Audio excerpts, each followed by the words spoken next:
Ok, c'est parti pour cette vidéo. J'espère que vous allez bien.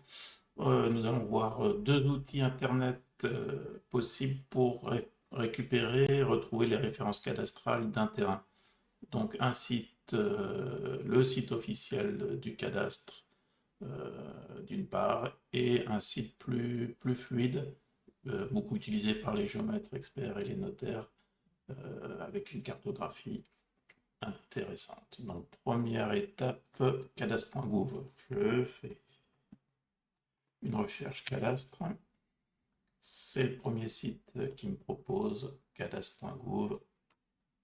Il faut bien sûr faire une recherche. Le plus simple, c'est par une adresse 76 à Cagnes-sur-Mer. C'est l'adresse de mon bureau, pour rien vous cacher. Département des Alpes-Maritimes. Je lance la recherche. Bon.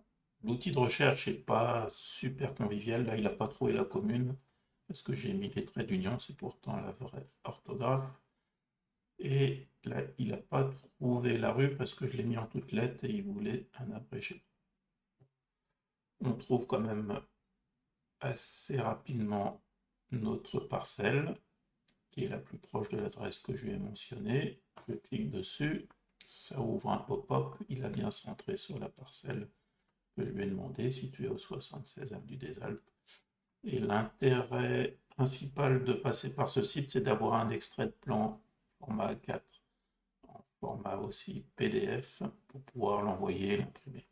Pour ça, une fois que la parcelle a été trouvée, il faut utiliser les outils avancés.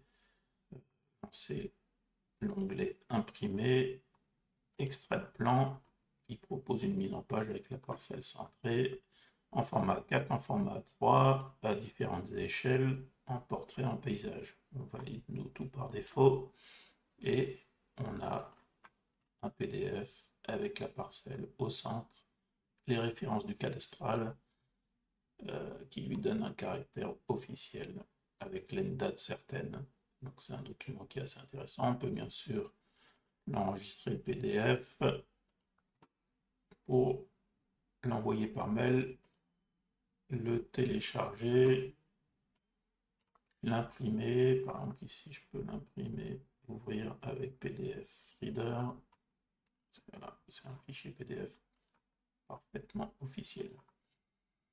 Le deuxième site que je voulais vous montrer, il ressemble au géoportail, mais c'est pas exactement le géoportail, c'est le géofoncier. L'outil de recherche ici va être un peu plus fiable, donc on l'utilise en mode public. On tape l'adresse de façon un peu plus fluide